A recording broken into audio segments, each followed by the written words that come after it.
I'm going to give you the three main things that we've focused on with our riders over the years to help them get ready for Finke Desert Race. We've been lucky enough to get over 50 riders physically ready for Finke Desert Race since 2016. We've been able to help riders anywhere from guys that are doing the race for the first time, it's a bucket list item and they've never done any racing before, all the way up to guys that have finished up in the top 50. The first thing we focus on with our riders is getting them stronger. A rider I was chatting to named he was doing a lot of swimming each week. He was doing 5 nights of swimming each week, doing a K or a K and a half, and then doing some push-ups and sit-ups and planking on the other day and in the mornings to try and get ready for Finke. Now, the problem with this approach for is the bike that he's riding is about 110 kilos. He's got a 110 kilo bike plus his body weight on top of that. So if he's weighing in at 90 kilos, that's a 110 kilo bike plus a 90 kilo rider. That's a total of 200 kilos. He needs to be able to wrestle around 200 kilos for 3 to 4 hours on day one, and then be able to repeat that and do that on day 2 for 3 to 4 hours as well. There's no amount of push-ups, planking, or swimming that's going to allow him to develop the strength that he needs to make his bike and rider weight feel light. So the first thing we work on with our riders is making sure that they've got adequate levels of strength to be able to wrestle the bike around and make it as easy as possible. There's 3 things we focus on to do this. The first thing that we do is we use what we call multi-joint exercises. So these are strength exercises which have the whole body working together in one exercise. Think back squats, deadlifts, bent over rows, overhead presses with the barbell. We try and avoid isolation exercises which isolate specific muscle groups. The second thing we work on is training frequency. We want to make sure we've got our guys training 2 to 3 times per week, because if we can do this, this means they're going to have adequate stimulus with their strength work to actually be able to get stronger. If they're doing any less than that, they're not going to gain the strength that they need in the shortest amount of time to be able to be ready for the race. The third thing we get our riders doing is we use what we call wave loading. This means every 4 weeks we change exercises, we change sets, and we change reps. What this allows our riders to do is continually progressing for weeks and months leading up to the event without burning themselves out while still maximizing their training program. So the way that we do this is we might do, say, deadlifts as part of our program for 4 weeks, and then we might swap that and we might do a wide stance deadlift for the next 4 weeks. Then the 4 weeks after that, we might do a narrow stance deadlift to be able to constantly change the stimulus but still use the right type of exercises that are going to help out on the bike. The other thing that we do is we start off with a moderate weight at the start of each 4-week block. This ensures that our riders aren't overtrained, they're not getting hurt with training, and they're able to use the right technique with the right exercises. So over that 4-week block, they'll start off with a moderate weight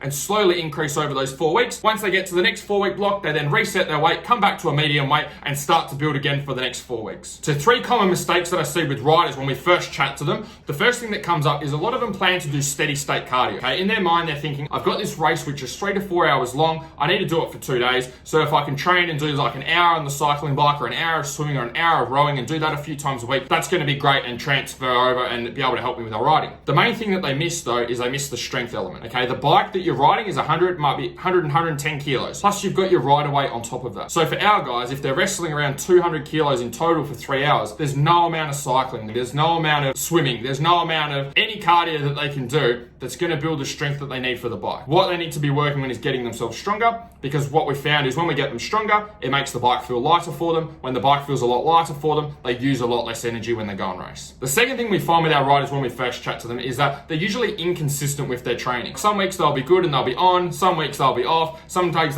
weeks they get a burst of motivation and they might be good for a few weeks, and then something comes up and gets in the way. And the problem with them being inconsistent with their training is it doesn't matter how great the program is if you're not being consistent with it and doing it each week, you're not going to be able to make progress. You're not going to stack those wins on top of each other each week. You might stack a couple on top and then you lose a couple because you drop off, and then you stack a couple and then you lose a couple. So you end up getting a few months down the road and you haven't really made too much progress just because they've been inconsistent. The third thing we help our riders with is we get them actually training instead of working out. A lot of them are working out before they come to us, where they're just doing some exercise. They're doing F45 or CrossFit, or they're going for a cycle or doing a bit of a swim or going for a run or catching up with their mates and going to the gym. The problem with that approach with training is there's no progression there. Okay? It doesn't allow them to actually get better with their training and their strength work over time. It's a lot better than sitting on the couch and doing nothing, but it's probably a 6 out of 10 if we were to rate it. What we want to be is at a 9 or a 10 out of 10. We want to make sure that when we get to next month, we're better than this month. And when we get to that month, we're better than this month. And when we get to that month down there, we're better than this month. We want to make sure that we're always stacking progress and strength and fitness as we're going through the months and as we're going through the year, rather than just getting the initial gains of doing a new program or doing some exercise and then just feeling like we're doing a lot of training and doing a lot of work work, but we're not really getting much better. The second thing we focus on with our riders when they start working with us is we dial in their nutrition strategy, both off the bike and on the bike. And the reason this is important is because the amount of riders that we hear that their nutrition strategy is, I'll have a few energy gels or I'll have a couple of loads before I go out and then I'll just try and keep hydrated and maybe get some water at the fuel stop, is a lot of people. There's three things that we focus on here to dial their nutrition in to make sure that they're energized. They've actually got an energy tank on them that's going to last for the full race, and it can also support all of their training so they're not getting burnt out by the time they get to race day. First thing we do is we make sure they've got a clear plan of how many calories they need to be getting in each day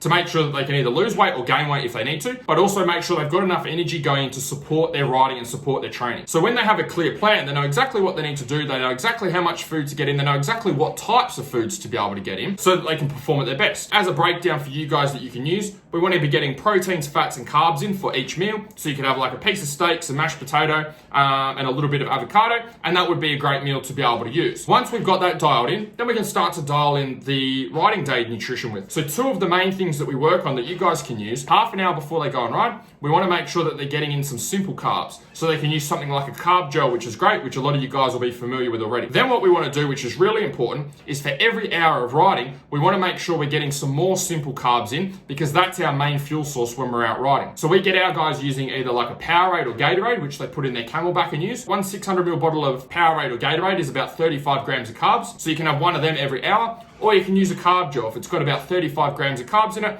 make sure you have 1 or 2 carb gels for every hour of riding. And that ties into number 2, which is having a carb strategy. It doesn't matter how fit you are, how strong you are, how much training you've done, your body runs on energy. When you get to race day, once you get past that half hour, an hour mark, all the food that you have in your system, all of that energy or carbohydrates that you have stored is pretty much burnt through already. So then you're just running on fumes. So you'll see a lot of guys hit the wall after that first hour, and especially out at Finke. And the reason is not so much the working out and the training, although that can contribute to it. The main factor is that they haven't topped up with carbs. Their body is depleted and run out of energy. They're just running on empty. So that's why it's really important to make sure that you get your carbs in at the start of the ride, but really important to make sure you top them up at the fuel stops, which is what we get our guys doing. There's 2 strategies that we use for our guys at fuel stops. Some guys are comfortable sucking through their Camelback while they're doing 140 kilometers an hour through the desert. I think they're crazy, but if they can do it, great. Then we put Powerade and Gatorade in their backpack, in their Camelback. Again, one 600ml bottle for every hour of riding. So if you're doing 3 hours out at Finke, that means you want to have 3 bottles of Gatorade shoved in your Camelback and making sure that you're drinking it. For those guys that aren't comfortable using their Camelback, what we get them to do is we get them to have some carb gels, and we either put them in their Camelback so they can have them at the fuel stop while they're getting filled up, or we take them to the fuel drum so when they get the fuel brought over, they quickly smash down a couple of carb gels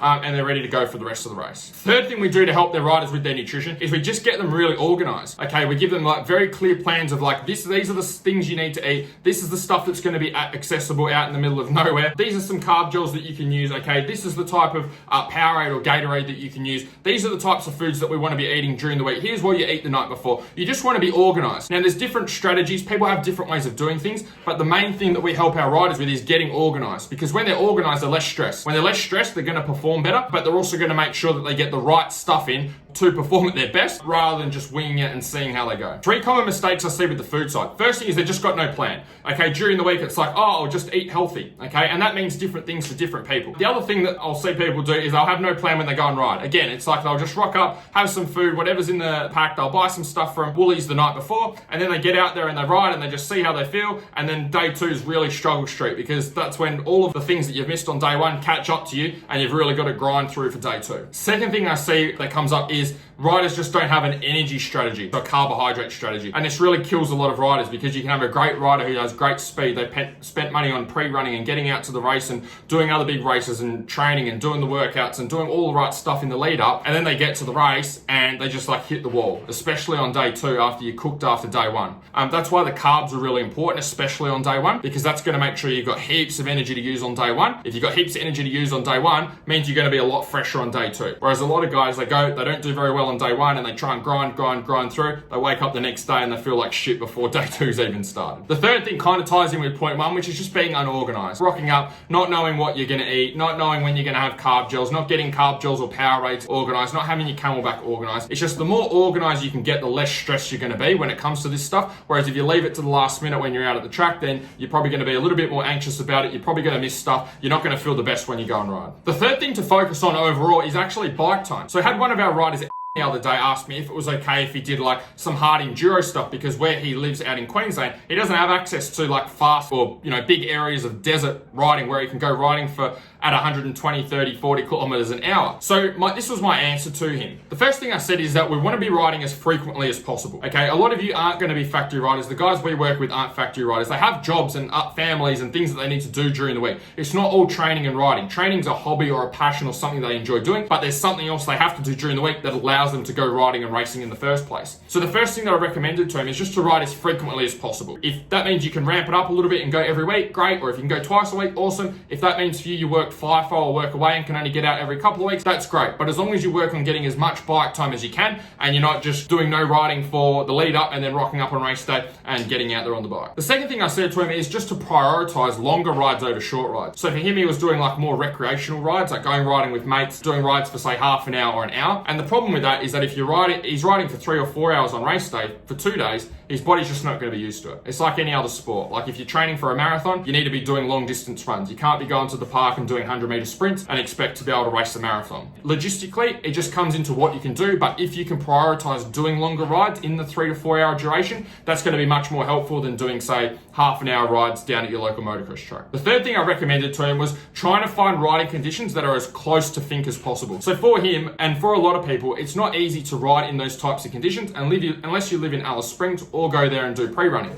But not everyone's able to do that. So you want to find conditions that are as close to Finke as possible. So if you've got the option between riding a cross-country trail and riding a hard enduro loop, probably prioritize the cross-country loop because that's going to help you more with Finke rather than doing a whole heap of hard enduro stuff. In saying that, I also recommended to him, since we were 6 months away from the event, try and map in 1 or 2 rides. Maybe you have to travel a little bit or make it a weekend away, but try and map in 1 or 2 rides where you can get out to the desert, you can ride in some faster stuff, just so you can get used to it, because what that's going to do is bridge the gap between what you've had experience with and what you've been doing with your practice and what you're going to expect on race day. The smaller we can make that gap between the two, the easier you're going to find race day, the bigger the gap is between those two. So if you're doing all hard enduro stuff all of the time and then going to go race Finke, then you're just going to find it a bit more challenging when race day comes. 3 common mistakes I see with bike time. The first one is that they don't prioritize getting bike time. Okay, I do hear from riders, I've been doing lots of training and doing this and doing that, but they're like, I've been too busy to get out on the bike and I haven't been able to travel and this and that, and things have come up, and that's great. But the thing is, if you're not prioritizing bike time and making time to get out on the bike, then you're just going to find it really challenging when you get to race day. It doesn't matter how much off the bike stuff you do.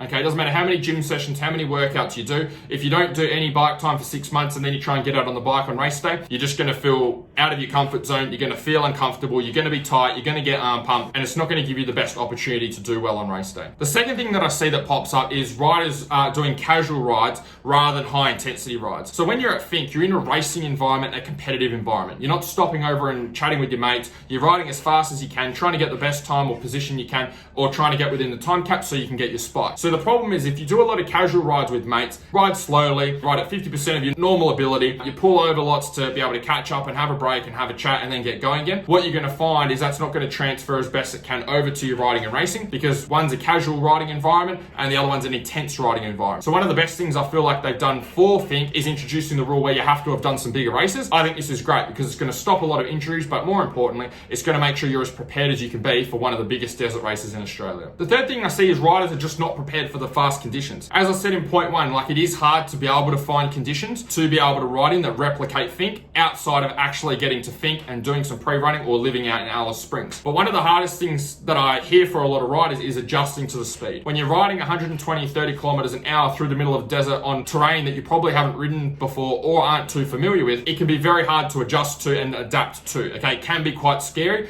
until you adjust to it and get comfortable with it. So that's why it's really important to try and find a spot or try and find riding areas that do mimic the Finke conditions or do allow you to ride at high speeds so you can get comfortable with it. So when you get there, you're probably going to be nervous and a little bit stressed as well, but this is going to help to be able to calm you down so that you're a bit more confident going into the race and you can enjoy it as best you can and keep yourself safe at the same time.